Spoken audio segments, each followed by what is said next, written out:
Welcome to the Strategic Project Leader, where we help you leverage strategic project management so you can achieve your goals. Now, here's your host, Bola Alabi.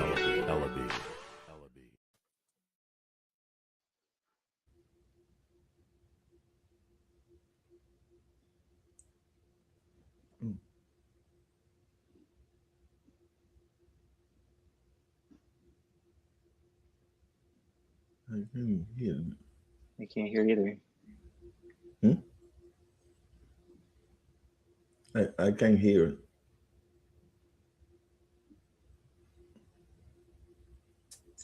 What's going on? Ethan, could you hear me? I can hear you now. Yeah. Good morning. Oh, you can hear me. Oh, gosh. Okay. Welcome to the SPO podcast. It's obviously such a joy to come into your homes. And we are going to be amplifying everything that you've actually thought about. So from if you're at this particular level, we want to take it up a notch. We want to talk about strategy, leadership, and project skills to help you become not just another leader, but one indeed who helps turn all the ideas into tangible outcomes. Today I have two exceptional leaders who have been, on the streaks of not just LinkedIn, YouTube, but pretty much trying to amplify the role of the project management office. And for those who obviously don't actually know what that means, you could actually be a project professional or an accountant, even a lawyer. You're like, what exactly does that mean? First of all, project management is all about helping you turn those business goals or even your personal goals, right, into something tangible. In a corporate organization, we have a group that's actually about governance and structure, reporting, ensuring that those project ideas become something tangible. And I've got no other great leaders to actually help drive this because they've been working on some initiatives, empowering other leaders to make this happen. So please let me know, first of all, you're joining from before I actually introduce this guy. But let me talk a little bit about this. I know a little bit more than you probably do. I have two leaders who have, for the past probably 2 or 3 decades, maybe when I was still in diapers, one of them has been pushing change in leadership. And he has even before this particular session, he was teaching another class when we think about project management. So Dr. Tony, I wouldn't even talk so much about him. We've met in person as well, but it's with great joy. I want to invite him on stage to come and talk more about the project management office as well. So join me and welcome him as I bring him on stage. Welcome, Dr. Tony. How are you this morning? I'm doing great. So I'm a morning person. So I get up since 6 a.m. this morning, getting ready for my PMP class that I'm delivering. Today was the first day. So I'm doing great. And it's always a pleasure to talk about a topic that I said, this is my research topic. When you are the PhD, you always have something that you have passion about it. So my research topics that I just dream with PMOs and how to add values. You just sleep and you dream the PMO. But before we really get into all that, I want to bring on stage another exceptional leader as well, who has, driven change and is constantly doing that even today.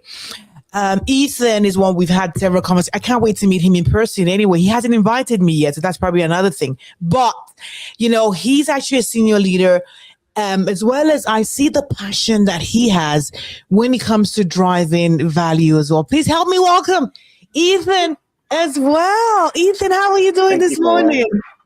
I'm doing really good, and I can't wait to meet you in person. You're welcome anytime. I live in the Nashville area. You're welcome anytime, or maybe at a function event someday, a conference, but looking forward to that for sure. Awesome. So before we get in, I never like to talk about this bigger whole bios because I know by the time we start talking, people are going to get to know a little bit more about you. But we want to start with some fun facts. But before we get there, let me know exactly where you're joining from. I can already see Ahmed from Egypt. Egypt in the house. Thank you so much for joining us as well. We also have Sarah. Sarah, thank you for joining. I am right here in would I call it the snowy city of Calgary, Alberta today?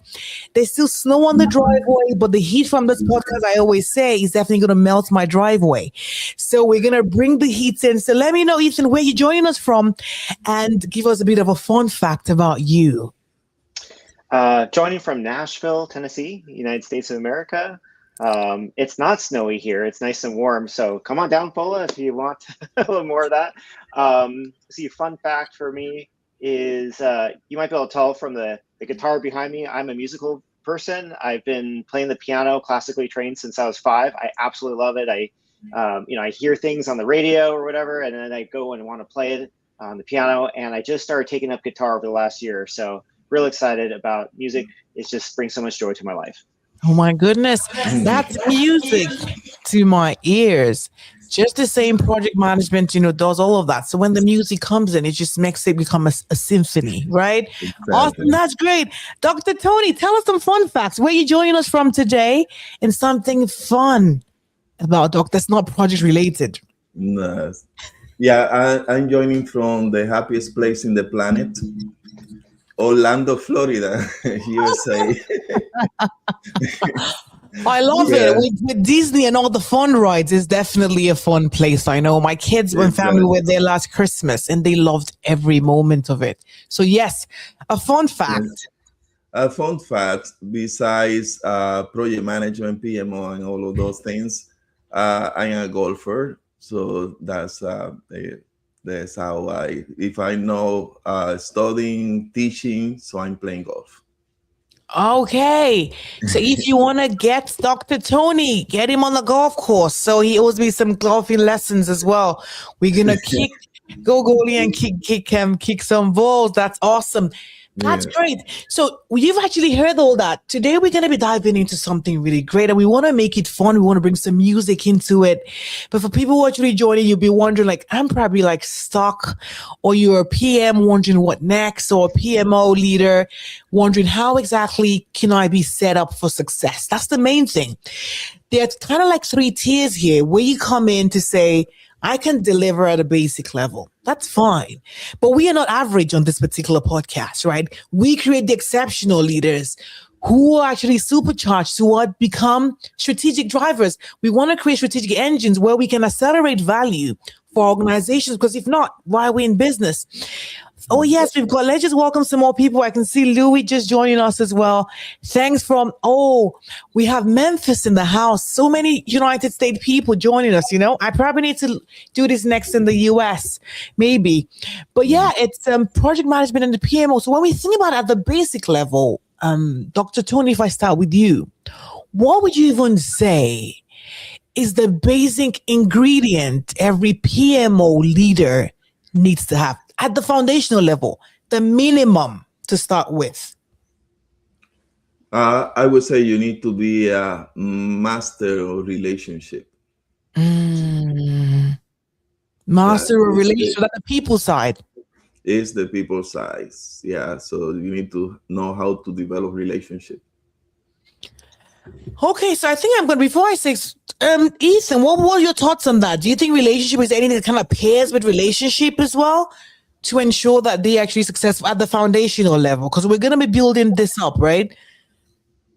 Yeah. Sorry, I cut out, I think, my internet for a few seconds. So okay. We're just trying to find out, what do you believe is the number one foundational, maybe skill or ingredient for success for every PMO leader? Yeah, I mean, I would agree a lot with Tony. A lot of it starts with the relationship. With regular project manager roles, I always say, technical is maybe 30% that drives success. Maybe 70% is all about people, leadership, communication skills, collaboration skills. When you're in the role as a PMO professional or PMO leader, that goes up even more, in my opinion. Maybe like it's 90%. So it's the ability to build relationships and partnerships. It's the ability to sell ideas.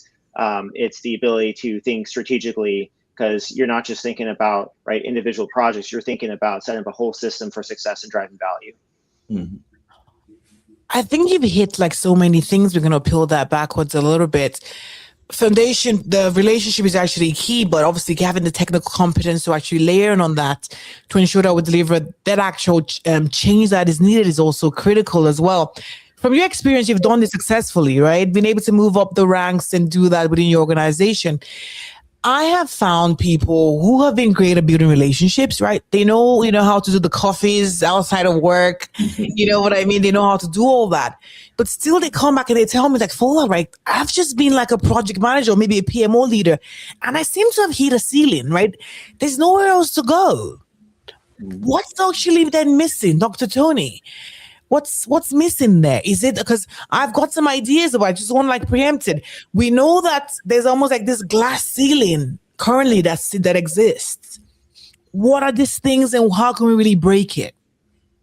Yeah, I don't know where that came from when I started. So I started working as a software developer when I was 17 years old. So as a technologist a person, so one of the things that we need to interact, we need to communicate with our users, with our stakeholders to deliver what they consider value for them. So one things that I have developed through my entire career of 40 plus years working in organization is empathy for my stakeholders. And that means that I feel their pains. So I have the ability to stand on their foot and understand what are their pains. So for me, it's more like empathy. So I can provide the solution that you need, but at first I need to understand what are your pains. And that's a skill that you need to develop in order to deliver value. Okay.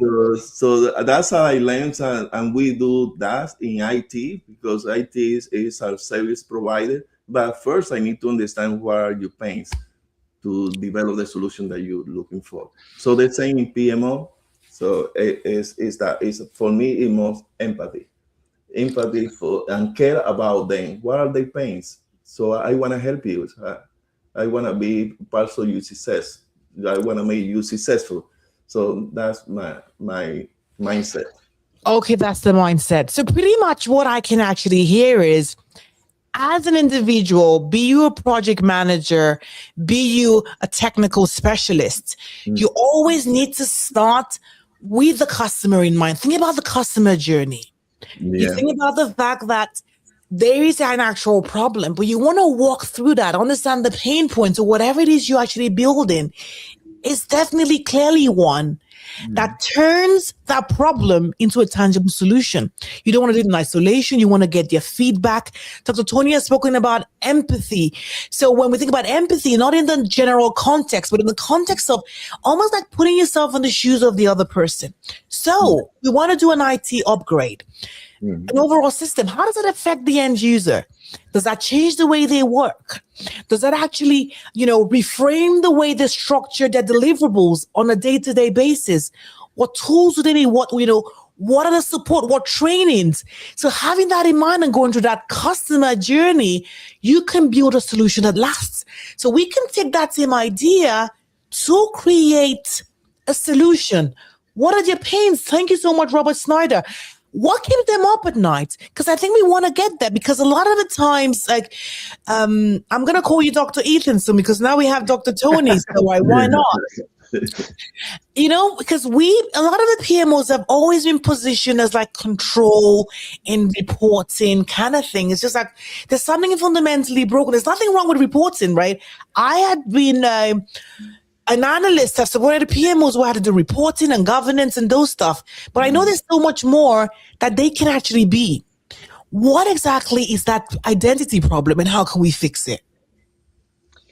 Yeah, I think really, and building off of what Tony was saying, you want to, the real success with PMOs is when you make the shift from being seen as like a support or administrative function to a strategic partner. So like what Tony was saying, when you were really understanding what are the pain points, what are the challenges, and putting that people care first. And this is really the philosophy, even as any leader, right? Your whole team, but you're dealing with leaders, lateral or above you. You're dealing with executives. I guarantee you, nobody else is asking these questions. So you're shifting from a support where it's like, okay, are we on time? These traditional project KPIs. Are we on time? Are we on budget? Those matter a little bit because resources are limited in organizations. But what people truly care about is what's going to drive the business forward, what's taking care of stakeholders, both internally, externally, right? If you're going to need to produce a new product or service, right? Are people going to care about it? Are they going to, is it going to help their lives out? Are they going to have a good experience? And by really understanding what's important to the business, you're able to drive, that's the true value that I think that Tony and I often talk about. I think this is actually a classic, right? When we go back to the fundamentals of business, and I think about this from the years of when I did an MBA over a decade ago now. Gosh, I think I'm so old. Dr. Tony, it seems like I'm getting a little bit old now, although I can't come close to yours, right? But the fact is that the classic of business is all about trying to offer a solution to the world, right? You want to solve a pain point. You want to create something that adds value and solves a problem that people are willing to pay for at a basic level. And so as a project management office, Ethan, you mentioned something critical, that you need to be positioned beyond just a support function. It's good to do the basic stuff, but what makes you that invaluable asset that makes people remember and say, I want to make sure Ethan is in the room, right? Before we make that decision, he has to be there to review, give us some feedback. Or how can we make sure that, Patrick is there? Thank you, Patrick is joining from Nashville as well. Nashville is actually really on the hype today. Nashville, Tennessee, great to have you. Why should we make sure Patrick's actually in the room? So reframing the work in the way that the business begins to see you as not just a contributor, but also a group that helps shape the outcomes and the strategic intent of the organization.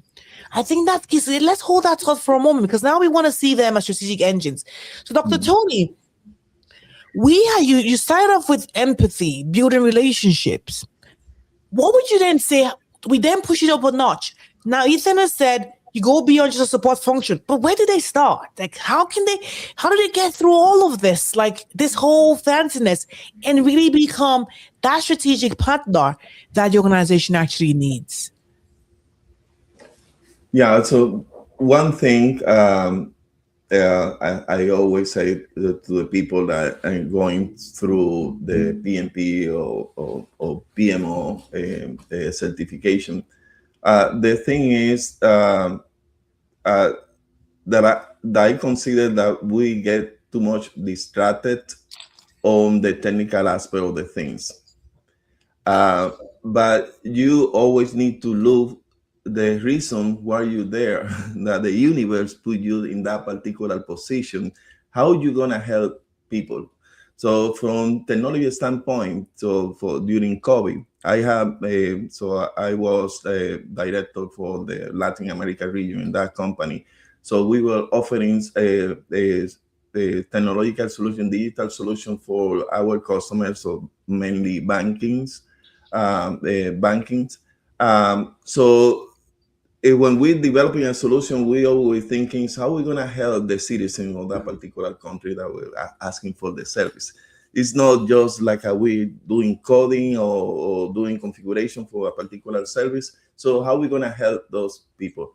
That's the most important thing that's going to give you the motivation for you to step up and do above and beyond and make the connection with the leadership or the user of those services.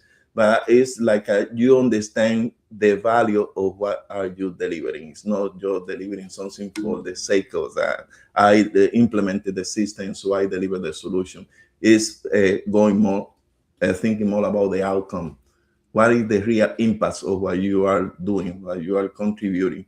So in having that mindset that you buy that idea that you're doing that, so you connect with the senior, with the leader, so that now you are in the same side of the business mindset.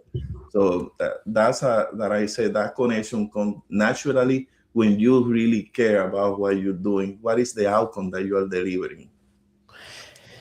So I think that's fine. You need to care about the actual outcome. We need to care about what truly we actually looking to build. So I always like going back to the foundation of things. As an employee, it doesn't matter if you're an executive or just at the mid-level or just at the entry level, an organization is set up to serve a particular audience or business group, be it technology, manufacturing, be it aviation, it doesn't really matter. And getting to understand the why behind the organization in the first place. So before you think about your project first, you're going to say, why are we in business? What exactly are the key performance, indicators that will actually show that we are truly creating value for whatever reason? And then you can then say, within my role, how can I ensure that we can actually do that? Because a lot of the times, that's why I never really like talking about maybe the PMO specifically or the project manager, because it doesn't really matter what the function you actually have. Because when I see with executives and we talk about driving an organization forward, we're not necessarily putting boxes on actual times. Oh, I need to get the project manager here or the business manager. We need to say, we have a problem here. How do we fix it? Or we have a strategy. How do we execute it? And how do we get the goals through? And then we then build in almost like different functions to say, for this to happen, we definitely need to ensure we increase sales. We're going to say we need the new IT infrastructure. You know what I mean? And then we can then say, for this to happen, let's bring this other group in. So as an individual showing up, forgetting your job role at this particular one, to say, how are you ensuring that you are the one being seen as a solution? Because blocking and saying, that's not my function, that's not my role. Like, you're being paid a salary to create something tangible. And especially for project management offices, or people call them value offices or transformational offices, you get fixated with the fact that let's create our report, let's create the dashboards. But what exactly have you been brought in to do? You need to create those outcomes, as Ethan and Dr. Tony has actually said. So in doing that, a key thing you have to walk away with after these sessions is pretty much maybe start with a self-assessment. Just to understand, how is my role shaping the change that the organization actually needs? Is it the fact that I have kind of like just put myself in a box, or have I created room for me to evolve and help drive those goals ultimately? Because the sheets we're going to get the next question pretty much is if you're already been in a box, you have a mandate that seems to be limiting. How do you break it off now and create a chance to be seen at a more strategic level? Because a lot of people are going to say, like, I'm already a PMO leader, but I've still not been given a seat at the table. What's that shift, Ethan? What needs to be done? I know I started with a self-assessment, but I want to just preempt things a little bit, because I know that you guys have a fantastic course that you guys also teach PMO leaders, but how do they, giving them a little bit of a sprinkle of what's there, how can they really take it from that basic level into something more strategic? Yeah, what I would say is, first off, I wouldn't, if you feel like you're boxed into a corner, you're not, sometimes it's easier to ask for forgiveness than ask for permission. So, there's all sorts of opportunities in organizations. And as a project manager or PMO professional or whatever your role is, you're probably exposed to different opportunities around initiatives. So one thing we talk about in the program that Dr. Tony and I have co-developed, the PMO VP, is the importance of really enabling an environment where leaders can make faster, better decisions. So, are they aware of the type of data, information pieces that they need to do, to make better decisions? The second piece of that is bridging strategy and execution. So that's going back to, that traditional PMO focus of traditional execution of projects, right? Are we delivering on time? What percent complete are we on these tasks? And, in the end, right, if we're not able to really make sure everything that we're doing is strategically aligned to whatever the top strategic goals are, the organization, the outcomes that we're trying to achieve, right? It's that shift from outputs to outcomes. We're going to end up challenged. And then the second piece of that is really trying to insert yourself into what I call the core of all this engine, which is all around proper intake of initiatives and projects, proper prioritization. And that ties to finances, that ties to resources, because in the end, if you can't do all of that, then organizations are trying to do too much, right? Every yes is a no somewhere else. And so you have to really figure out, what are the key things that we need to do right now, and then continuously help the organization have those conversations to reassess that. You're not just doing that once a year, but you're continually reassessing that. So if you can help kind of bring that information forward to leaders, more and more, they're going to come to you because they know that you're helping to drive success through that piece. Yeah, this is actually great, and I just see something. The comment from Robert Snyder just put in. It kind of leads me to the next question to build on this particular point. Ethan, we talk about with all this. What ties it in is the decisions being made now, and organizations need to have that competitive edge, but still ensure that we're also executing on this.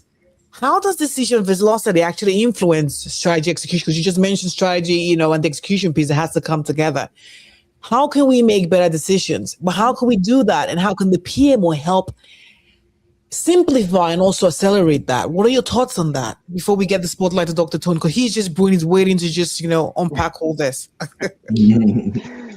Yeah.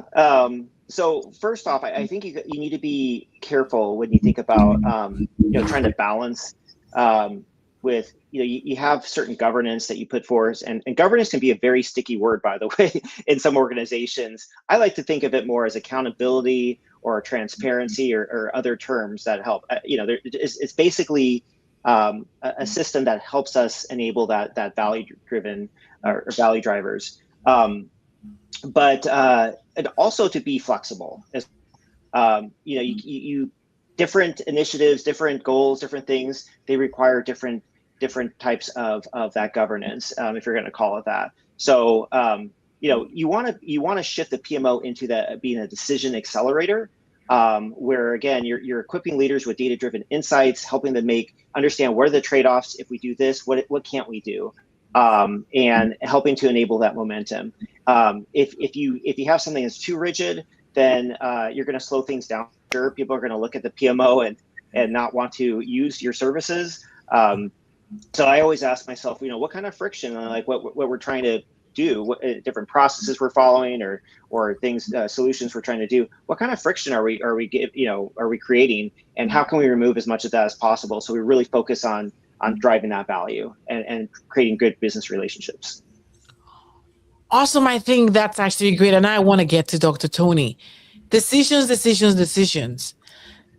How do we make better decisions, though? He actually said, okay, there are different stuff, but now the business is there.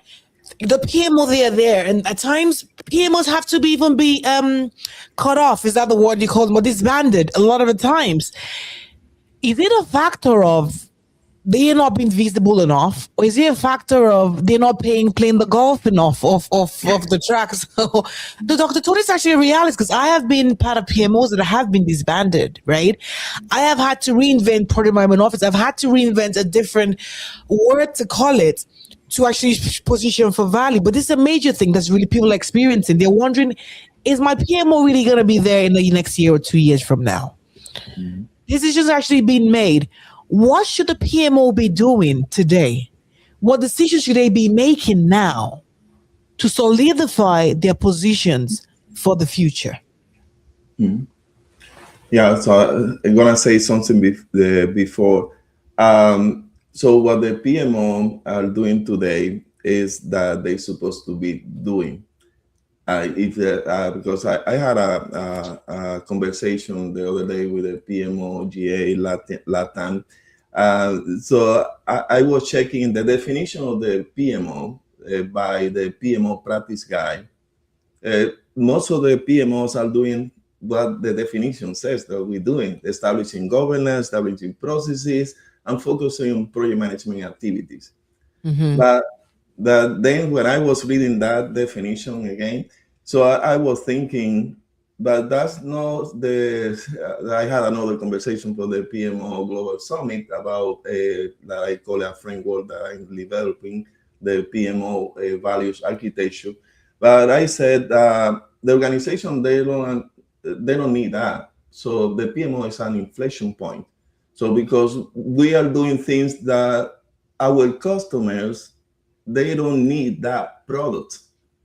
So it's like now it's a different thing. So I was checking also how many definitions for trying to get the attention, so the senior leadership. So I counted 23 definitions for PMO, different PMO, TPMO, VMO, a lot of things. But I said, I like to do some cartoons. So I said it's like the PMO leaders, they are begging for attention, like we are kids. Hey, I'm here. But the senior leaders, they are looking something else. They are thinking about something else. They are thinking about the real problem. And we, the PMO leader, we are just playing with tools, with processes, with governance, a lot of those things. So going back to the question, when we talk about projects, I don't call it projects. I call it investment. So it's like this. It's money. It's money. So can you please send that money over here, please? Yeah. So when we are, so that's the switch. That's the shift that we need to do in the way that we think. We want to help the C-suite, and sometimes we say we want to have a seat at the tables. Ethan and I, we say no, it's not a seat. We need a voice at the table, more influence, because PMO project management, we live by influencing. So the idea of decision, how can we influence the right decision for the organization? In my framework, the PMO value architecture, I talk about decision latency.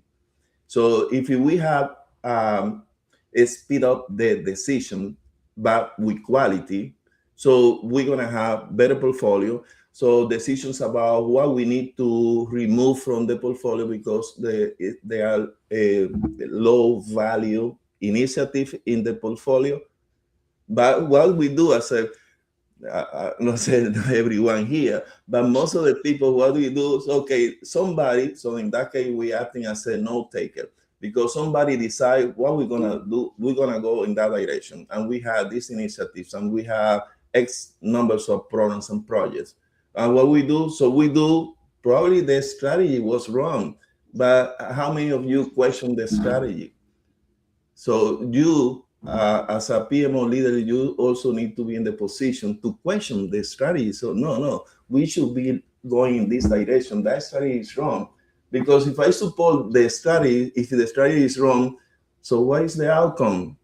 So the organization, you are not adding any value because you are repeating a mistake that somebody did. So it's about the decision. Decision is about that. How can we expedite those decisions? Because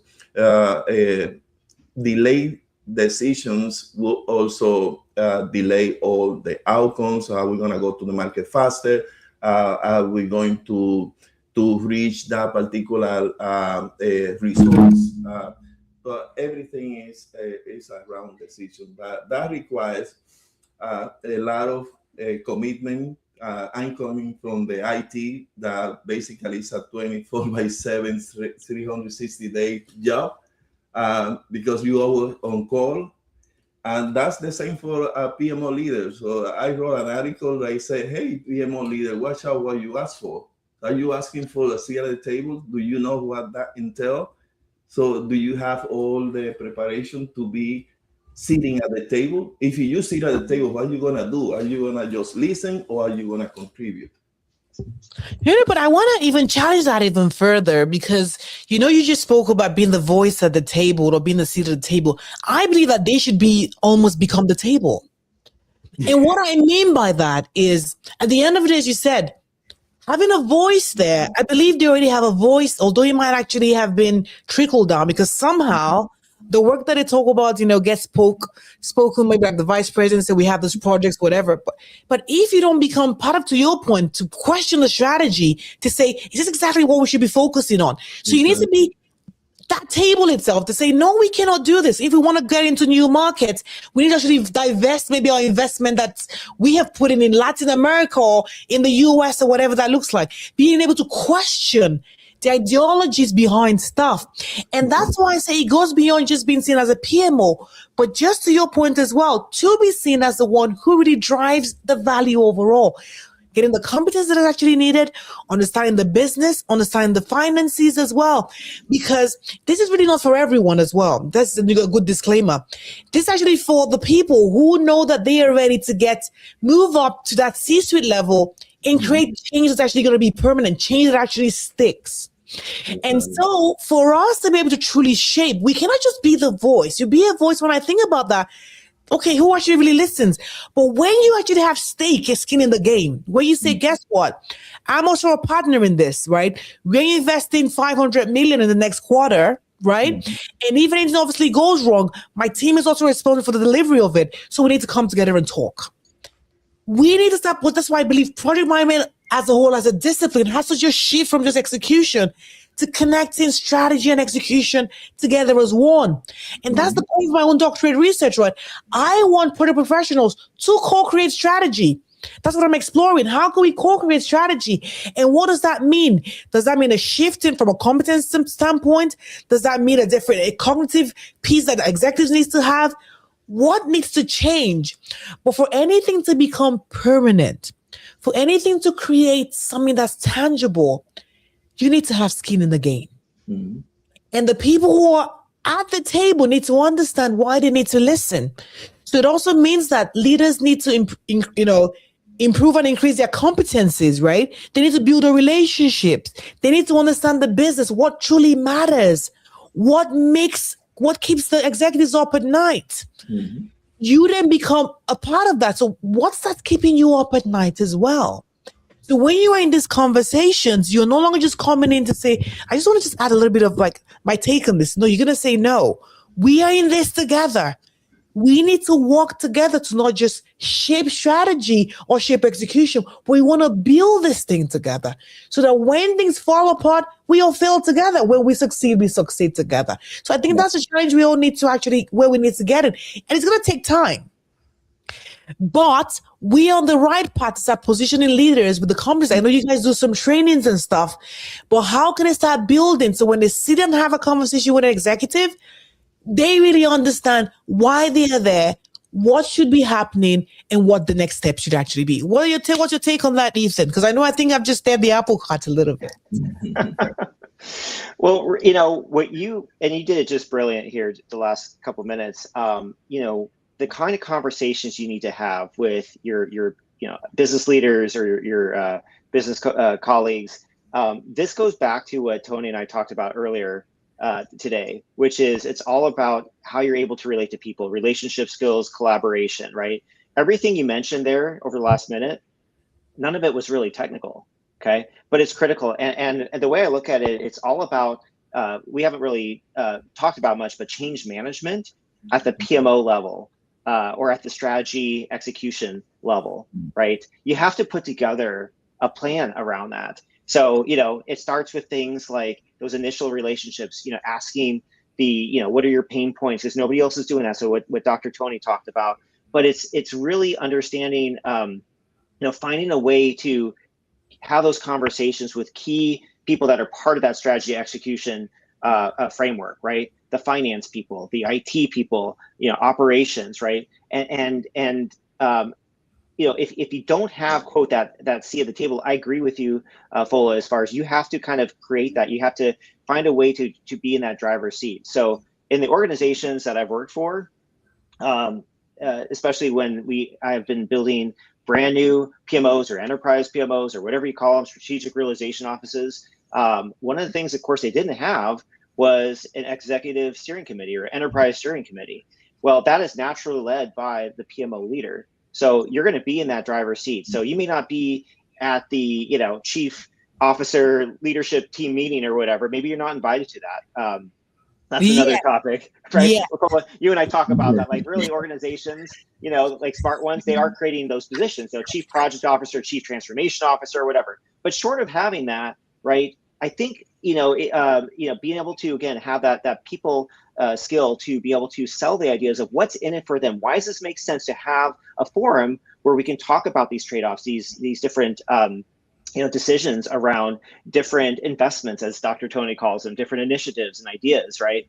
And you're going to be leading, helping answer those questions. I think that's a good way to start that path, and they're going to see more value out of that.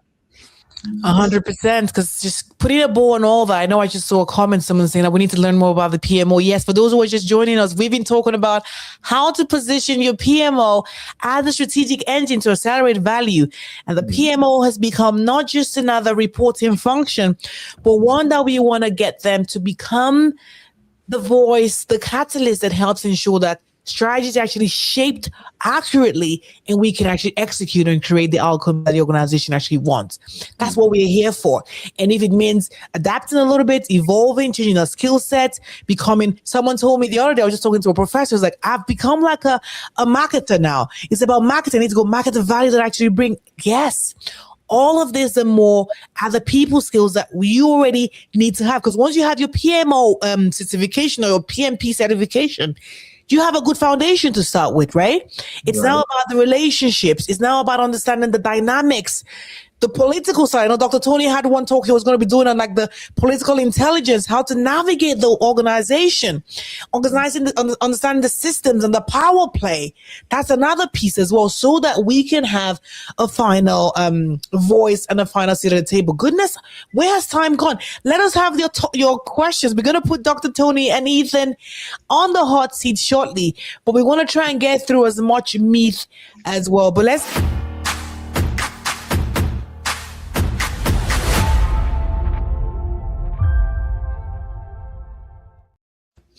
What an awesome segue now to strategic lifestyle. How to position the PMO as a strategic engine.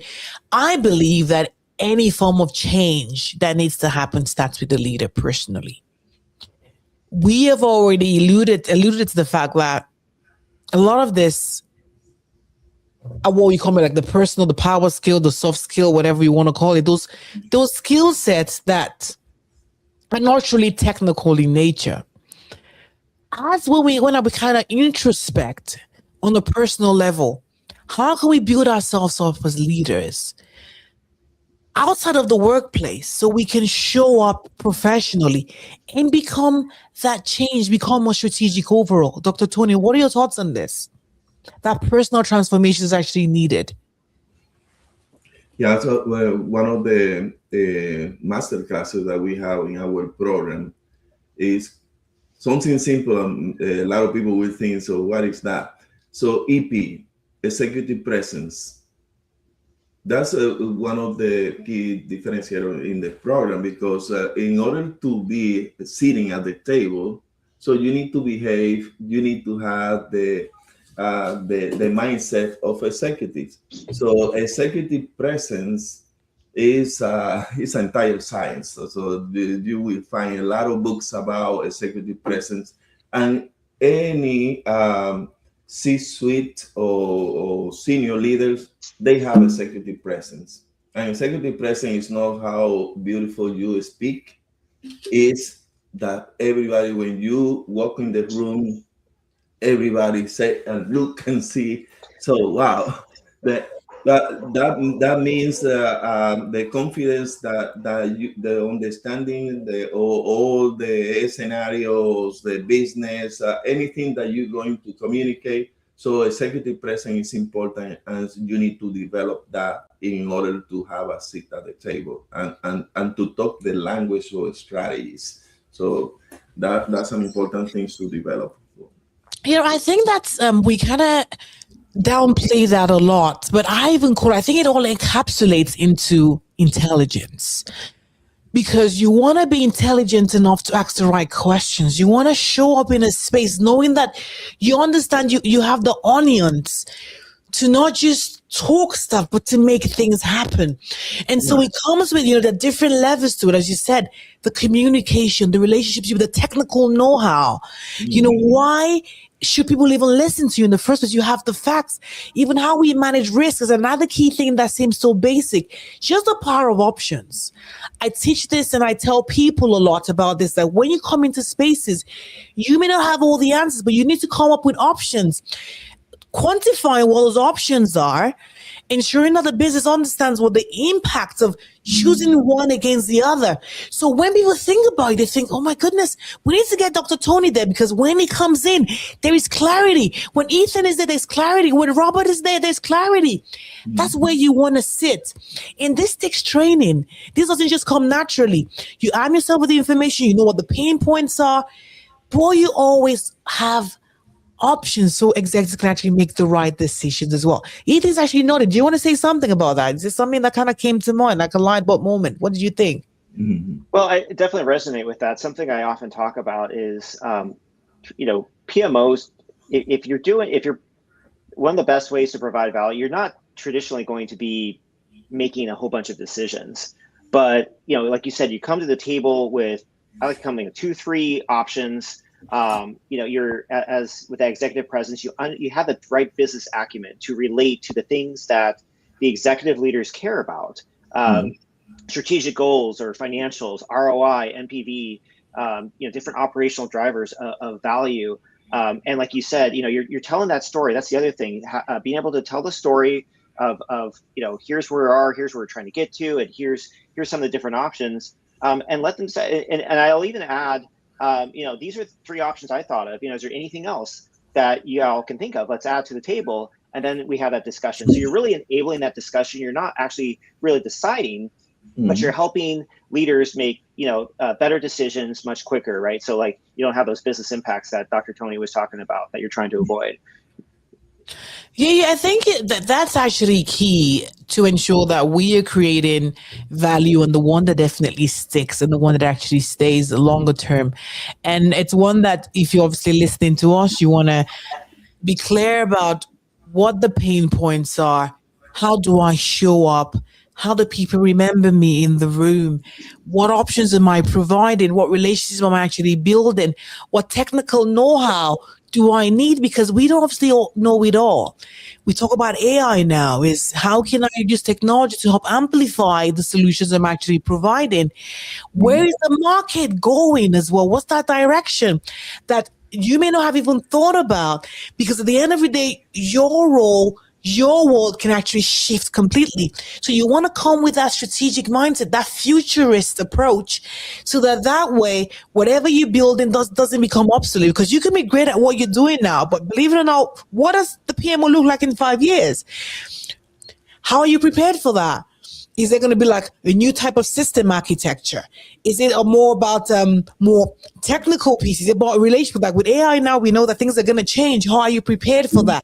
Are you in talks and conversations with the people making this decision so that you are on top of it when the rubber hits the road? Now we're going to get to put our lovely guest on the hot.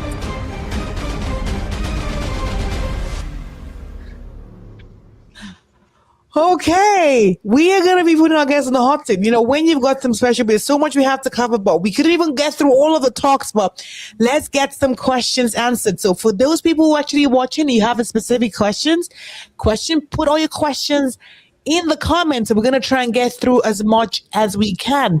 I know we had a lot of them put even before the show. I'm going to see if I can pull that out on my iPad while I do that. But right now, let's just pull up some that we can see right here, just in case I miss anything.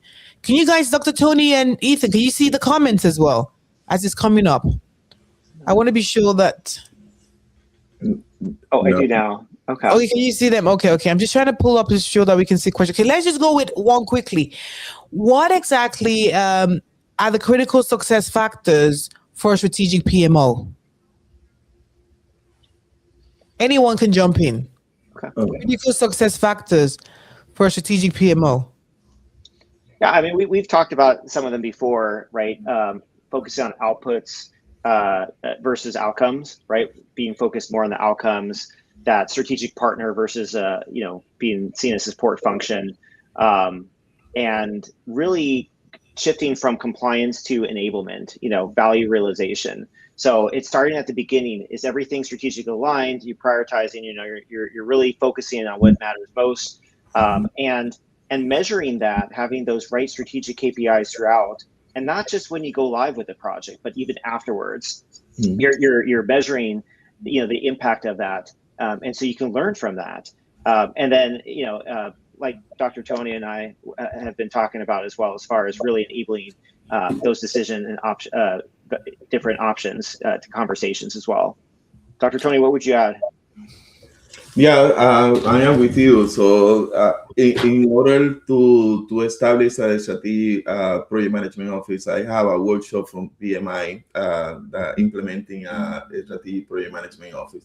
But I would say you need to understand the strategy dynamic in the organization to see how you contribute. And you need to play the role playing is that you are the CEO. So you are one of them. So in that way, you start establishing and thinking what are the solutions to tackle those challenges the organization is facing. But you need to be one of them, and you need to behave like one of them, not as you mentioned support function. If I just behind, so I am note taker. I says you play the support role, you are note takers, and note takers don't add value. No takers don't add value, Dr. Tony has said. Let me just simplify that as well, because at the end of the day, we need to just be seen as those who are actually making things happen. Exactly. I did mention before, you need to understand where you're at the moment, right? Do a self-assessment. Assess and understand what your current state is. Where you've been, how you set up and how you seen and perceive. How matured is your PMO? Or how matured is your value management office, whatever you call it. Understanding that state gives you a baseline of what you're going to work with. Once you do an assessment, you can actually go off and define what the future needs to look like. So for instance, you may be a leader wondering, like in the next 1 year, I want to become, the one who's always brought into the conversations when we think about strategy, or you want to become the table, as I said before. You want to go beyond just contributing, but you want to be able to amplify whatever's work is actually being done. So define what your ambition actually is, make it clear, and also get buy-in from other senior leaders to say, what do you think you need? Dr. Tony said, think about the investment money, right? Think about all those things and go in and say, what are the problems and what are the pain points and how can I become the solution? How can my team help drive that? That's the next one. The once you have that, you can go off and then build. You can build basically based off of the feedback you've gathered. You can say, I know this is where we're actually going. This is how we can put the building blocks together to make it happen. So that gives you a clear roadmap on what you need to do.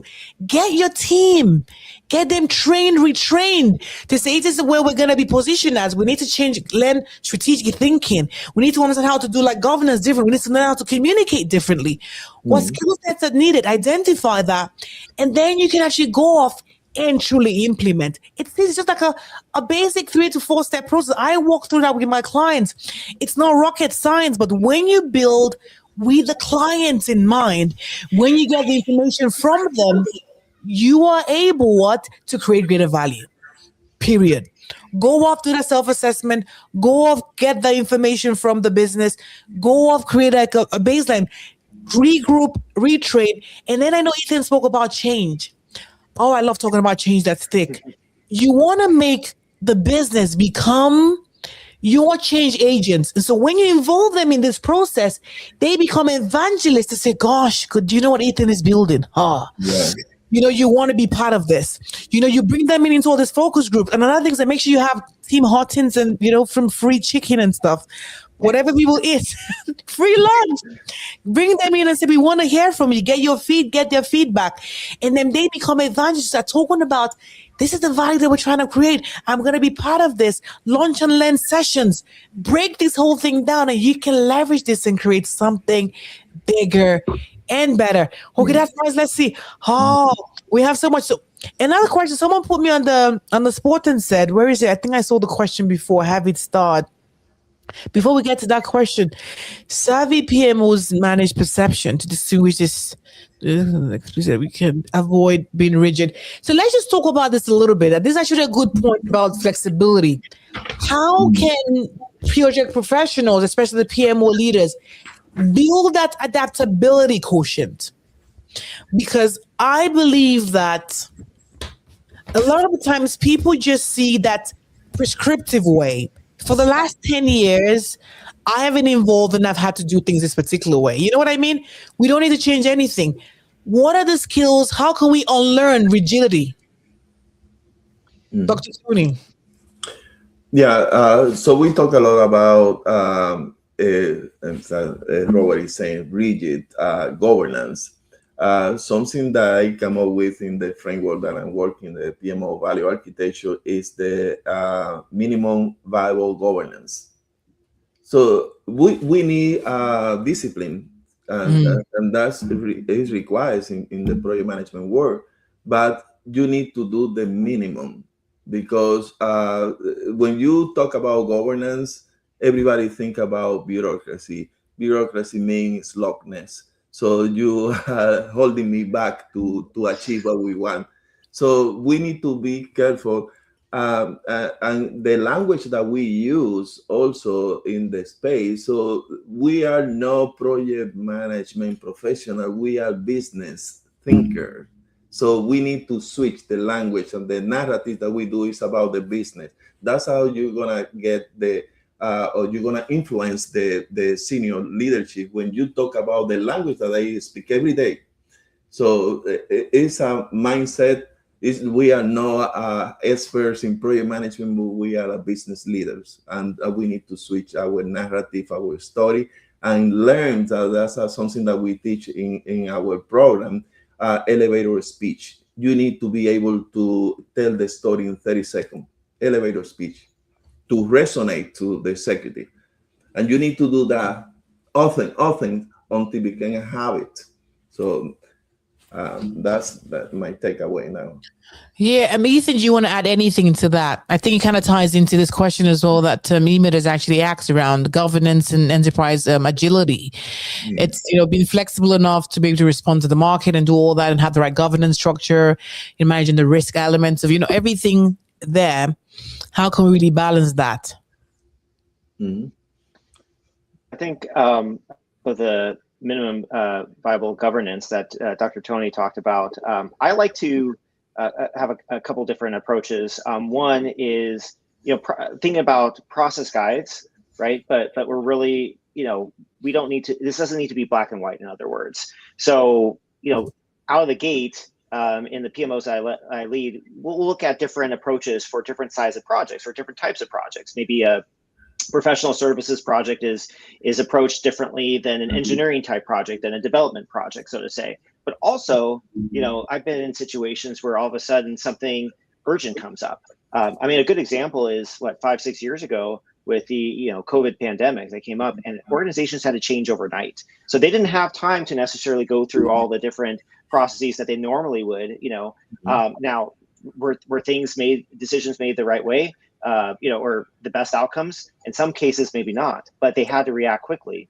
And so, sometimes you have to know when to adjust and be flexible like that, and move quickly. And then, you can go back and correct and everything when you have time, versus other times where it's like, this has a lot of risk. We've got some time. Let's get started early. Let's be in those conversations early when those are just sparking ideas. And then that way we're not, holding back the business, and we're not being seen as rigid and everything.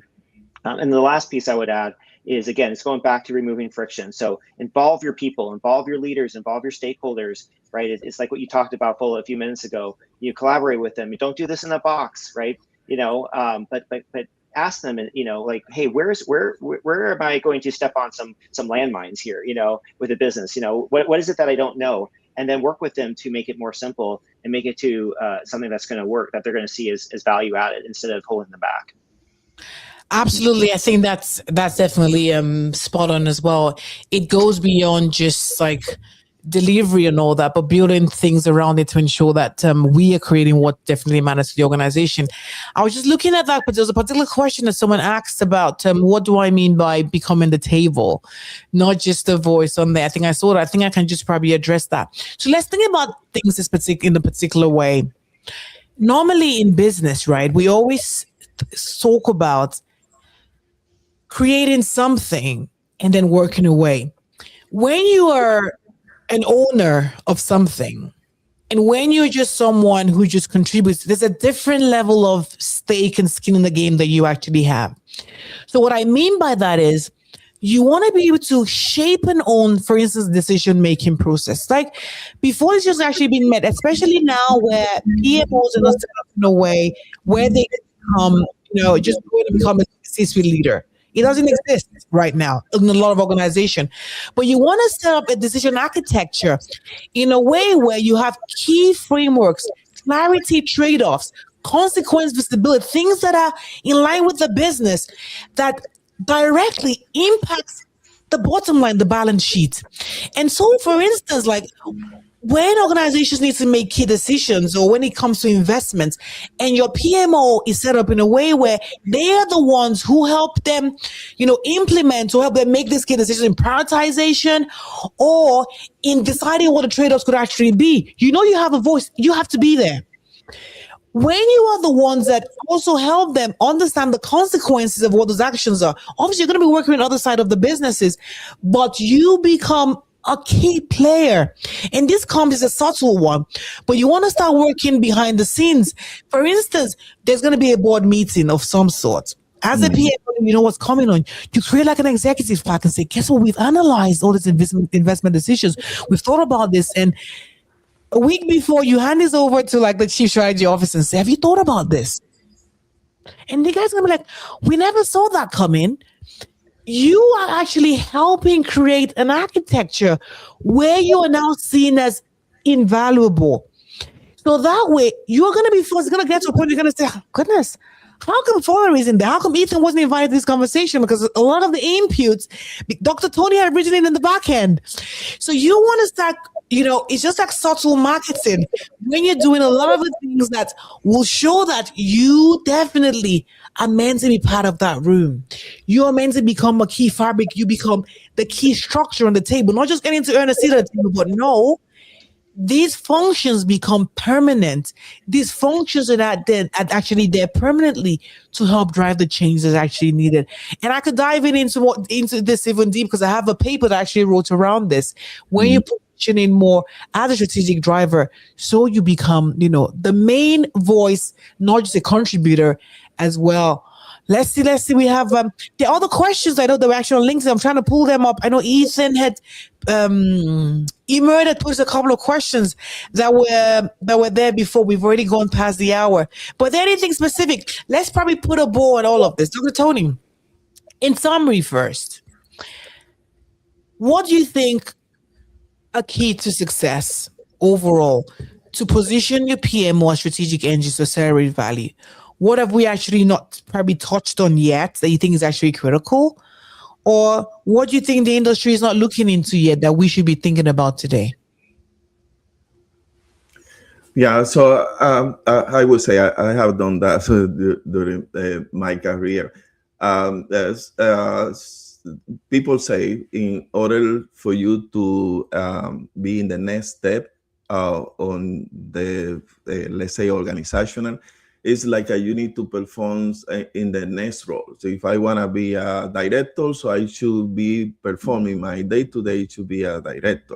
If I want to be as a vice president, so I should perform as a vice president. I don't get the salary of as a vice president, but you always need to see for the next level. Go ahead. Yeah. But for me, in the PMOs, Ethan and I will talk about that. So we have a lot of opportunity to fill those gaps because every leader is a silo. Most organizations are silos. I focus on finance. I focus on HR. I focus on operation. So the leader that should be filling those gaps is the PMO leader. And you can call it the best name that you think that is most sellable in your organization. You can call it whatever you want, but also you need to involve the other people to decide what name you're going to have, because as America said, the name matters. But if the organization, they feel comfortable with enterprise project management office, so you call it enterprise project management office. But to be successful, so you need to be on the top, like the umbrella, looking the entire organization. But always I say it's not enough just to focus on the four walls of your house. So you need to go above and beyond and see the ecosystem where your organization belongs to. So now you have a broader view of the entire, and you have more information to help your organization to be in the next level. So that requires a lot from us. That's what I say. If you asking for a seat at the table, watch out what you ask for, because that requires a lot of passion. So you need to love what you do. If you don't love it, so look something else that you love. But that was in the success is to be brothers. Look at from the sky how this organization live in that ecosystem and explore. So continue. It's like you can sleep. Like me, I only sleep like 4 hours a day. Oh my goodness. Yeah. Well, you're a professor, Dr. Tony, so we get it. We know that, you can't afford to sleep because you need to bring the receipts and bring the work to us. Exactly. No, but I think you've actually hit the nail on the head. At the end of the day, when you go back and look at CEOs or people who have been able to reach the top level in their careers, they have had to almost like diversify. So you need to understand a bit of finance. You need to understand operations. You need to understand, the logistic, the supply chain aspect. Right. You want to understand technology. You want to understand the political landscape. You cannot just sit and say, I've got the project management thing lens here, and that's going to take you further. No, it's not. You want to have that, eyes on the ground. Also, but think about that overall view, that helicopter view from the top as well. People say knowing enough to ask the right questions and knowing enough to be able to be in the right rooms as well. And then I also add another piece. I'm going to get to Ethan as well, is ensuring that your work starts speaking for itself, and then you start earning and gaining sponsors. What I mean by sponsors is, we spoke about people becoming change agents for the PMO and for the work you're doing. Dr. Tony said work at a level higher. So I can go back and say, goodness, Dr. Tony is just smashing. He doesn't sleep at all. He's in all of this work. He needs to get that overall promotion. I can see the work. People start talking about the outcomes you actually created because they can see that. Ethan, what are your thoughts? How can you add to that? What exactly is the missing piece? What can leaders be doing today that maybe they haven't really thought about? It could be mundane, it could be whatever. But what are your thoughts from your personal experience that has helped you and could help others as well?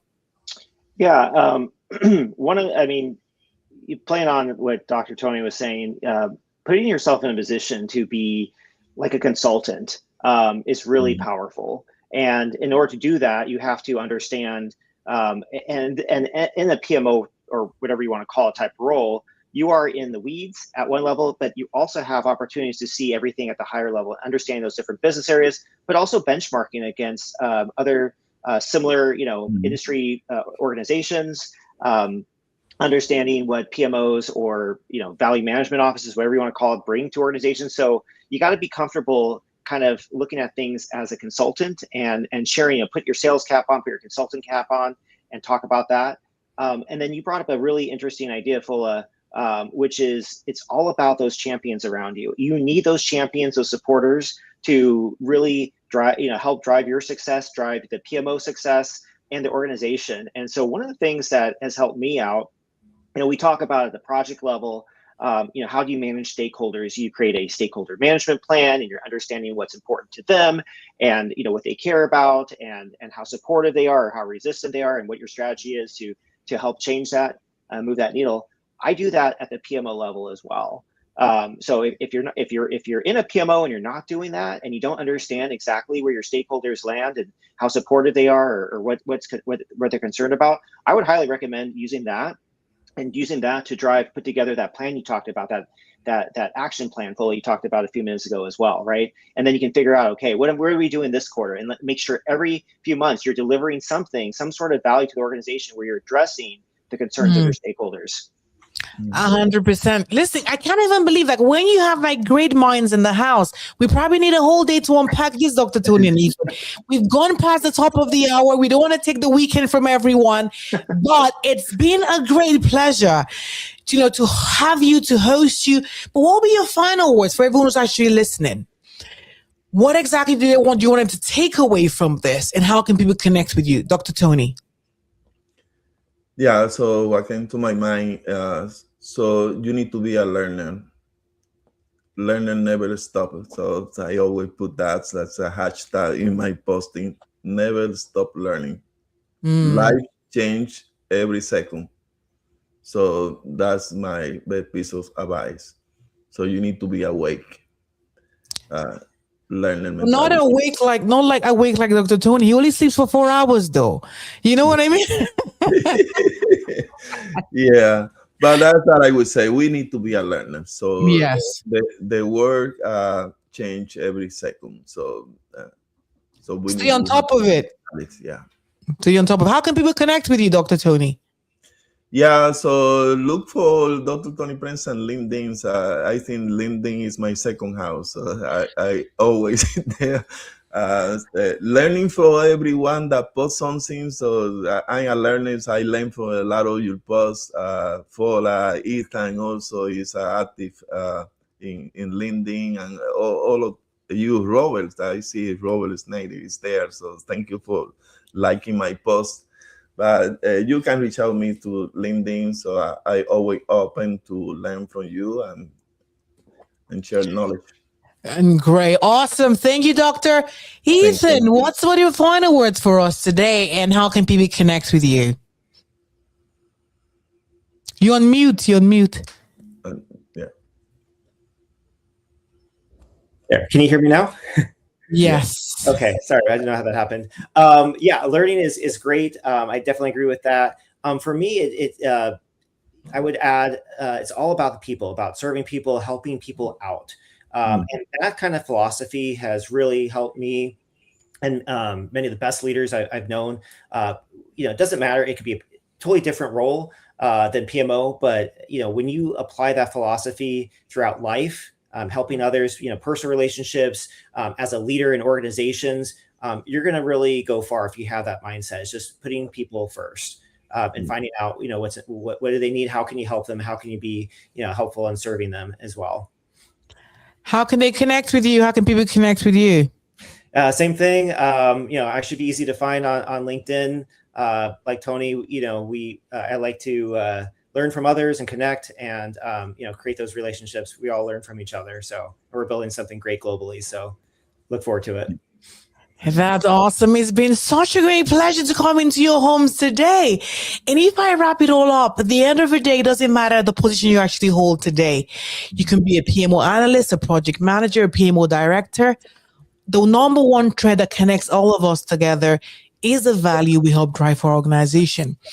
We need to understand what our organization truly wants to achieve, what the pain points are, and how can you become the one, how your team can drive that change and create something tangible. So for PMO leaders who are actually listening, remember, go off and assess yourself. Do a self-assessment. Assess your team. Where are you sitting at the moment? Understand your maturity level. Understand the organization's appetite for change as well, and know what the pain points are. Determine what needs to shift and build around all of those things that needs to shift. Build competence. Dr. Tony said, keep learning, because you need to go back and not just learn, but also learn the things that are also not working. Because that way you may just be, adding to like a bag that's actually not even worth it. Add to your toolkit and take some of those tools that are no longer functional.